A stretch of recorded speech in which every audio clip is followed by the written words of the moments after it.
and they brought her out of the infirmary to the clinic's garden. And that was when I saw her for the first time on March 14th, 2021 at 11:05.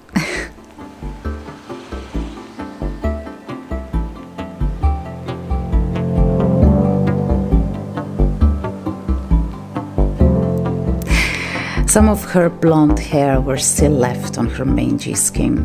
You could tell she was supposed to be really fluffy.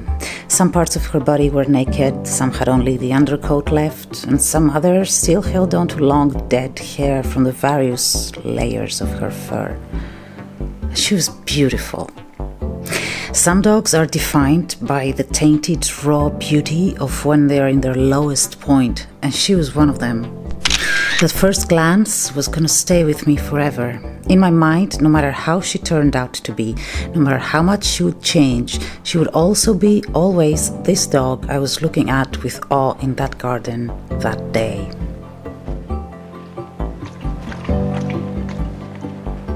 She was found as a stray in a military camp in Greece. No idea how she started off and how she ended up this way, but this is so common here that we rarely ask questions anymore. It doesn't matter. She had somehow lost one eye, and we would never know how, when, or where. And she had a gummy front leg. It looked like she had nearly lost it at some point, as if it had been tangled somewhere or squeezed. The way this injury made her walk, half holding it up, half tiptoeing on it, gave her the name of one of the greatest ballerinas of the 20th century, Galina. That's what we named her. So Galina's journey to recovery started that day.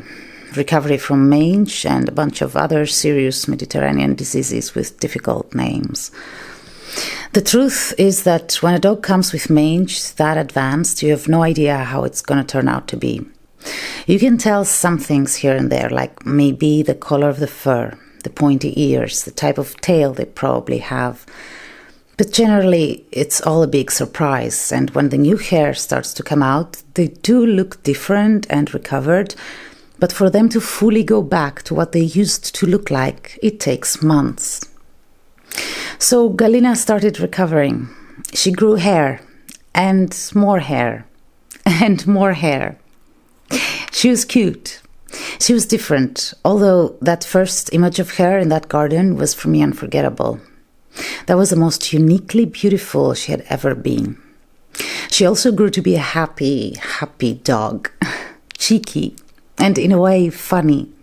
Naming her after a ballerina still seemed very fitting, and with her gummy leg and her bad eye and that attitude, she made a name for herself in the small world of animal welfare in Greece.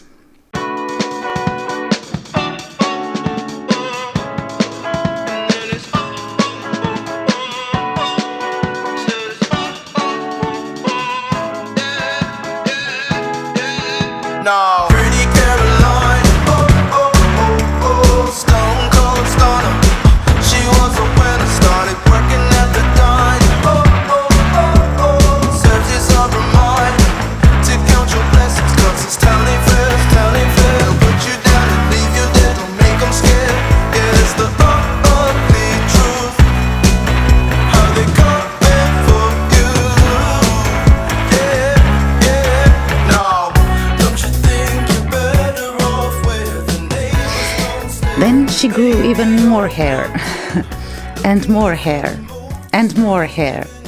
By the summer of 2021, she was a fluffy ball of fun, a combination of a small Akita and an oversized Pomeranian dog, or an Eskimo dog, or something like that. A dog that would look very fitting running loose around the Alps. Instead of that, she endured the Greek summer heat waves. Poor thing. Apart from the diseases she suffered from when she first came in, her bad eye and her ballerina leg, she also suffered from an ear infection. She never fully recovered from that. She kept having one therapy after the other, and she would recover for a while and then she would relapse until one day we found her with her face swollen and she was rushed to the vet. She almost died then. Tons of pus and fluids came out from a drain in her cheek, and all that was caused by a thorn that had pierced her ear and had nearly made its way to her brain. Her entire inner ear was removed, and all that was left was the auricle, that visible portion of the external ear. She spent weeks in the clinic, weeks, with her ear gone, a huge scar on her cheek, and her beautiful face crumbled. It was a pretty dark time for everyone. Of all the dogs, we just didn't want it to be her, not our fluffy ballerina.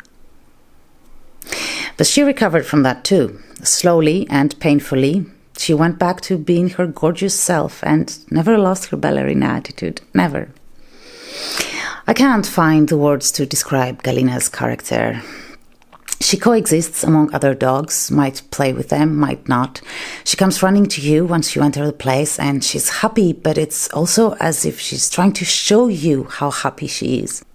That's the best way I can describe it. It's as if she has in her mind a pre-decided set of rules for showing happiness, and she will run and make funny noises as if she's a winded toy, then abruptly stop, sit in a corner and pant, and then start all over again, as long as she has an appropriate trigger. Pretty Caroline, stone cold stunner. She was a winner, started working at the diner.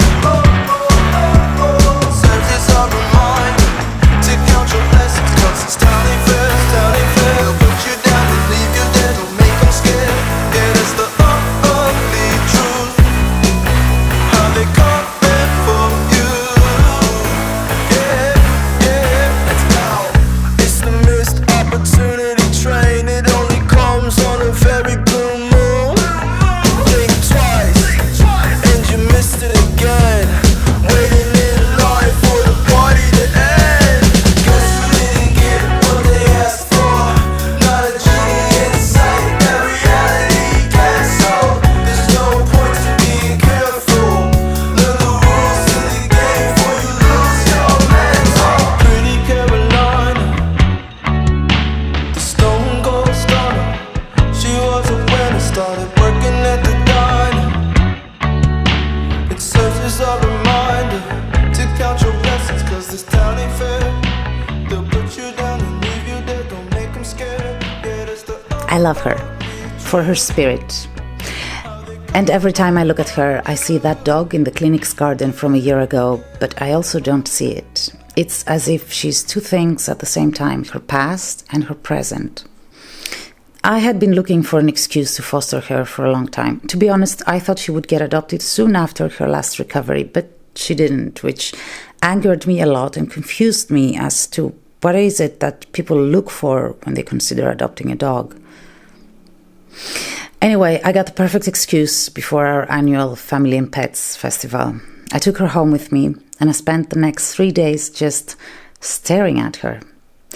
Wherever she would sit or lay, she would beautify the space around her. I took a million photos and videos of her just lying there. I couldn't have enough of that beauty. I mean, I couldn't. If things were right in the world, a dog like her would not have been born here. Nothing about her fits the Greek climate, especially the brutal and endless summer heat waves. But then again, if things were right with the world, she wouldn't have ended up like she did, abandoned, sick and hurt. Anyway, so I watched her and just watched her. Finally, I could see her being calm and relaxed in a home, and you know what? That's the most beautiful she can be. For the first time in my life, I booked a groomer for her, partly because her fur was too much of a challenge for my skills, and partly because I just wanted to see her in that red bathtub. My precious. She was so gorgeous. She was just so gorgeous. The next day was a festival where again I realized that she's not fit for this climate. But she enjoyed herself, I guess. I don't know. She's back at the shelter now because she chases my cats, but also because I don't foster dogs just because I like them more than others. I just foster to get to know them better. So now I know her, and she's perfect. She's actually a thing of her own. She's unique. With one eye, one ear, her asymmetrical face, a scar on her cheek, and her crooked leg, she still is the dog that makes heads turn when you walk her. Sometimes I feel I want to turn back time and undo everything she's been through. Undo the damage in her front leg, undo the damage in her eye, undo the damage in her ear, her face, undo all that and leave her perfectly perfect as she was supposed to be initially. But then again, all the above is what made her who she is today. And that's the dog I love, that dog she is today. It almost feels like all those wounds were given to her on purpose, by some law of universal harmony, so that her perfection is toned down a bit, moderated, so that Galina becomes a bit more real, a bit more earthly, like the most imperfectly perfect ballerina of the 21st century.